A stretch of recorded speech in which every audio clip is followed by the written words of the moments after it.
Hello students and my dear friends. इस video में हम लोग वर्ब यानी क्रिया की बात करेंगे। डियर स्टूडेंट्स, वर्ब से किसी कार्य के करने या होने का बोध होता है। हम सभी जानते हैं verb is a doing word, यानी किसी कार्य के करने या होने की जानकारी देने वाला जो वर्ड होता है वो वर्ब कहलाता है। अब वर्ब के दो भेद होते हैं, प्रिंसिपल वर्ब और एक्जुलरी वर्ब। वाक्य में जो मुख्य क्रिया होती है, जो is am are was were के बाद में लगती है, उसे हम लोग, या हैज़ हैव हैड के बाद लगती है, उसे हम लोग प्रिंसिपल वर्ब कहते हैं। दूसरी होती है सहायक क्रिया या एक्जुलरी वर्ब, जो उसके ठीक पहले आती है। Has, have, is am are आदि जब मुख्य क्रिया के पहले लगते हैं तो उन्हें हम लोग एक्जुलरी वर्ब या सहायक क्रिया कहते हैं। अब प्रिंसिपल वर्ब जो होते हैं वो भी दो प्रकार के होते हैं, यानी मुख्य क्रिया दो प्रकार की होती है।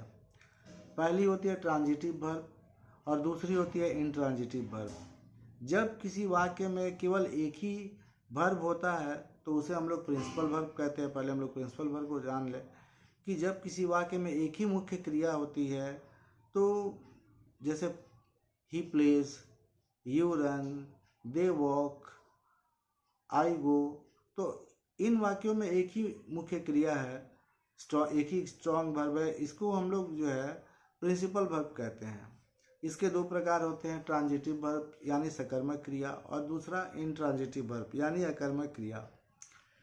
प्यारे बच्चों, ट्रांजिटिव वर्ब हम लोग उस क्रिया को कहते हैं जिसका प्रभाव किसी कर्म पे पड़ता है, यानी उसके बाद कोई ऑब्जेक्ट या कर्म आता है, उसे हम लोग ट्रांजिटिव वर्ब कहते हैं। जैसे आई ईट अ बनाना, यू ईट अ मैंगो। तो यहाँ पे ईट जो वर्ब है उसका प्रभाव मैंगो और बनाना पे पड़ रहा है, तो ऑब्जेक्ट आ रहा है, इसलिए इन क्रियाओं को हम लोग ट्रांजिटिव वर्ब कहेंगे। लेकिन दूसरी जो क्रिया है इंट्रांजिटिव वर्ब या अकर्मक क्रिया, जब किसी क्रिया का प्रभाव कर्म पे नहीं पड़ता है, बिना कर्म के ही उसका मीनिंग पूरा हो जाता है। When a verb in a sentence comes without an object, it is called intransitive verb या अकर्मक क्रिया।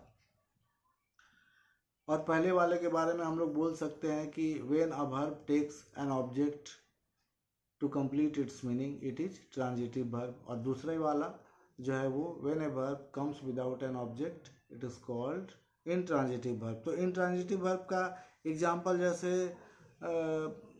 Boys play, I laugh, you sleep. इन वाक्यों में स्लीप, प्ले, लॉफ आदि क्रियाओं का किसी पे असर नहीं पड़ रहा है, तो उसे हम लोग इंट्रांजिटिव वर्ब कहेंगे। अब हम लोग जानते हैं एक्जुलरी वर्ब को। प्रिंसिपल वर्ब को टेंस का रूप देने वाली क्रिया को हम लोग एक्जुलरी वर्ब कहते हैं, यानी कि एक्जुलरी वर्ब भी प्रिंसिपल वर्ब को टेंस का रूप देता है। जैसे आई एम रीडिंग, तो यहाँ रीड वर्ब का प्रेजेंट कंटिन्यूअस फॉर्म बनाने के लिए एम आया है। उसी तरह परफेक्ट में he has finished his task, he has finished his homework, तो यहाँ पर हैज़ आया है फिनिश का टेंस बनाने के लिए। उसी प्रकार से शी विल डांस में विल जो है वो डांस का फ्यूचर टेंस बनाने के लिए यूज हो रहा है। तो जो क्रिया मुख्य क्रिया का टेंस बनाने के लिए यूज होती है या उसके पहले आकर उसके अर्थ में सहायता प्रदान करती है, उसे हम लोग सहायक क्रिया या एक्जुलरी वर्ब कहते हैं। तो प्यारे बच्चों, मुझे आशा है कि मेरी यह जानकारी आपके लिए ग्रामर को यूज़ करने में, सेंटेंस बोलने में, स्पीकिंग में, राइटिंग में, रीडिंग में ज़रूर मदद मिलेगी। इस वीडियो को और अच्छा से समझने के लिए बार बार देखें, ताकि दी गई जानकारी आपके दिल दिमाग में बैठ जाए। और यदि ये जानकारी आपको अच्छी लगे तो वीडियो को ज़रूर लाइक, शेयर और सब्सक्राइब कीजिए।